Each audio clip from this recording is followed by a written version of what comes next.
La cavité, baignée d'une lumière vive et chaude, résonnait doucement du clapotis régulier des bassins à spiruline. L'air y était paisible, saturé d'humidité bienfaisante, presque tiède, comme une bénédiction. Sœur Marie-Espérance s'affairait en silence, attentive à sa tâche, recoiffant de temps à autre ses cheveux blonds sous son voile. Ses yeux bleus ne quittaient pas les fines bulles s'échappant à la surface verte, précieuse et vivante. La spiruline était, pour elle, un don divin. Si elle avait été connue à l'époque d'où elle venait, combien de vies aurait-elle pu sauver? Sur Carthusy, lune montagneuse aux vallées nombreuses et escarpées, la vie s'écoulait hors du tumulte. Ce monde austère, né d'une géologie tourmentée, n'offrait aucune plaine, aucune étendue douce. Pourtant, l'ordre des Chartreux, contemplatif et épris de solitude, y avait vu un refuge. Les rois d'au-delà des étoiles l'avaient compris. Seul un lieu aussi rude et silencieux pouvait convenir à ceux qui cherchaient Dieu dans la retraite absolue. De nombreux monastères avaient été établis sur la surface accidentée de la Lune, chacun niché au creux d'une vallée accidentée, à l'écart des autres, à l'image même de la vocation des Chartreux. Ils rassemblèrent des femmes et des hommes venus de toutes origines, unis par le même désir, la certitude de la solitude. Marie-Espérance, revenue d'un autre âge, s'était vue confiée au monastère de Comboiselle, dans l'hémisphère nord de Carthusy. Ce lieu, presque chef-lieu monastique de cette moitié du satellite, accueillait une communauté rigoureuse, fidèle à l'esprit du désert intérieur. La vie y était rude.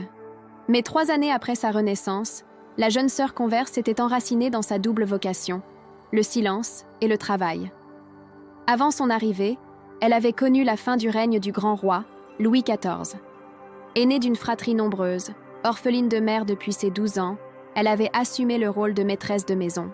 L'enfance s'était effacée, remplacée par la prière, les corvées et la charge de ses cadets. Puis vint la famine. Son père et elle luttèrent sans relâche pour préserver les plus jeunes. L'amour les fit tenir, mais l'amour ne suffit pas. L'un après l'autre, ils s'éteignirent. Elle se souvint de leur réveil, étendus côte à côte dans un silence hors du monde. La connaissance se fit jour immédiatement, ils comprirent. Leurs descendants avaient survécu, prospéré. Leur lignée ne s'était pas éteinte. Mais cette résurrection n'était pas un miracle venu du Très-Haut. Elle était le fruit d'êtres aussi bienveillants qu'inhumains. Il les avait tirés du passé pour les intégrer à une humanité future, incompréhensible. Face à cela, père et fille prirent la même décision. Le monde nouveau leur paraissait plus étranger encore que la mort. Ils demandèrent à rejoindre l'ordre des Chartreux. On les orienta chacun vers une retraite de discernement, sur la planète Cybélie, où ils étaient revenus à la vie. Après plusieurs jours de silence, de jeûne, de prières et d'écoute, ils se revirent une dernière fois. Aucun mot ne fut nécessaire.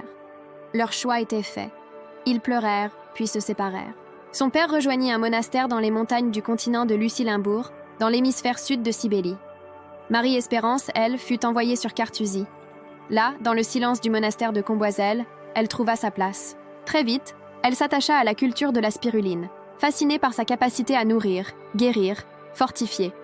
Ayant connu la famine, elle y voyait une réponse sacrée, presque une revanche sur le 3e cavalier. Sa dévotion et sa discrétion attirèrent l'attention de la mère supérieure, une figure douce et ferme à la fois, qui portait le titre de métropolite. Cette prieure, qu'elle ne savait pas d'ascendance royale, suivait avec soin les progrès de la jeune sœur dans la culture des bassins. Car la spiruline n'était pas une tâche secondaire.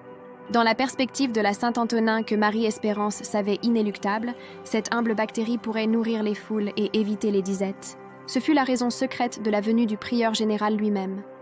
Gouverneur de Carthusy, patriarche des Chartreux et frère de la métropolite, il s'était déplacé en silence, comme le veut la tradition, pour prendre acte du travail de cette sœur inconnue dont la ferveur et la mémoire ancienne pourraient un jour sauver l'humanité.